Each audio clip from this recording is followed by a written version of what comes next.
Some people might be puzzled listening to you say that you think America might not be in breach of international law over Venezuela. I can't find an international lawyer who thinks this is anything other than a blatant breach.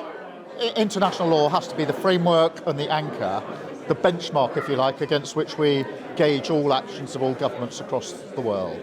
It's important we don't lose sight of the substance here. The president was illegitimate, and the thing that we need above all else is a peaceful transition to democracy. That was the position of this government before the weekend. It remains the position of this government. Donald Trump was asked about that just in the last few hours. He sounded much more interested in getting American oil companies into Venezuela in a hurry than he did in having democratic elections in a hurry.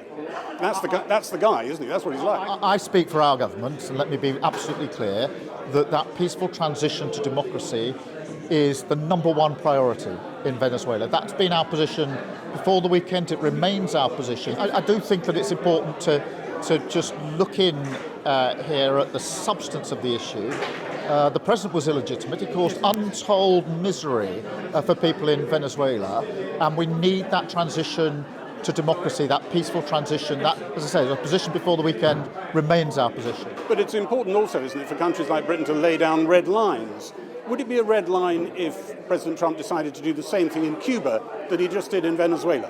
The benchmark for this government will always be international law. The framework will be international law. And for the US or any government, is for them to justify their action. As a red line. So people will say, actually, what you're telling those Labour MPs who are upset about this, international lawyers who are upset about it, is actually, I'm afraid we've got bigger fish to fry, on Ukraine particularly, and you just got to suck this up. We're not going to do much.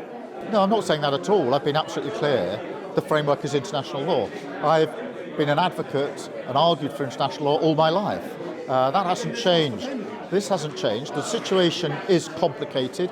It's complicated even today. There's further developments in Venezuela. So the US will obviously have to justify the action that it's taken and is taking, but we mustn't lose sight of the fact that that peaceful transition to democracy is the single most important thing.